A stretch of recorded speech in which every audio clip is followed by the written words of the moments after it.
ஜென்ரலாக milk production stop பண்ணுறதுக்கு நம்ம மெடிசின்ஸ் இல்லைன்னா எதான கொடுத்தோம் ட்ரீட்மெண்ட் எதான பண்ணோன்னா அடுத்த பேபிக்கு மில்கே வராதுன்னு சொல்கிறது is a very very common myth. அது உண்மையே கிடையாது. ஏன்னா ஜென்ரலாக நம்ம இன்ஜெக்ஷன்ஸ் இருந்தாலும் இன்ஜெக்ஷன்ஸ் ப்ரிஃபர் பண்ணுறதில்ல. டாக்டர்ஸ் யூஸ்வலாக 2 மெடிசின்ஸ் ஒன்று இருக்குது, கேபகோலன் இல்லை ப்ரோமோகிப்டின், அந்த டேப்லெட்ஸ் தான் ஜென்ரலாக நாங்கள் ப்ரிஸ்கிரைப் பண்ணுறது to stop milk production.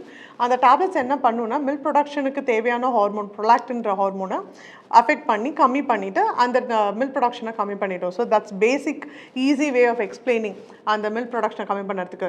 So if you ask me, doctor இப்போ நான் டேப்லெட் எடுத்து இன்ஜெக்ஷன் இல்லை டேப்லெட் கொடுத்து நான் ஸ்டாப் பண்ணேன்னா அடுத்த பேபிக்கு பாதிக்கும்னா கண்டிப்பாக கிடையாது. பிகாஸ் அதோட அந்த டேப்லெட்டோட இஃபெக்டே வந்து அந்த ஒரு பர்டிகுலர் டைமில் நீங்கள் எடுக்கும் போது தானே தவிர வீக்லி ஒன்ஸ் ஆர் சம்திங் தான் யூஸ்வலாக நம்ம கொடுப்போம். ஸ்டாப் பண்ணுறதுக்கு dosage is different, but that has absolutely no impact on your next pregnancy. So இந்த டேப்லெட் இப்போ எடுத்து நீங்கள் ப்ரெஸ்ட் ஃபீடிங் நீங்கள் ஸ்டாப் பண்ண ட்ரை பண்ணுறீங்கன்னா அடுத்தடுத்த ப்ரெக்னென்சியில் குழந்தைக்கு பால் வராதுன்றது சுத்தமாக உண்மை கிடையாது. ஸோ நீங்கள் அதுக்கு பயப்பட வேண்டாம்.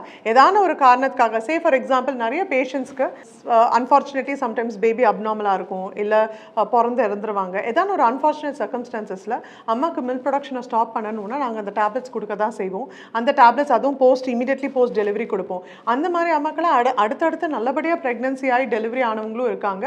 அண்ட் அவங்களுக்கு மில்க் ப்ரொடக்ஷனில் எந்த பாதிப்பும் வந்ததில்லை இந்த டேப்லெட்னால. ஸோ இது ஒரு எக்ஸாம்பிளாக சொல்கிறேன், பயப்படவே வேண்டாம். அந்த டேப்லெட்ஸ் எடுக்கிறதுனால சப்சிக்வெண்ட் பேபிக்கு மில்க் ப்ரொடக்ஷன் அஃபெக்டே ஆகாது.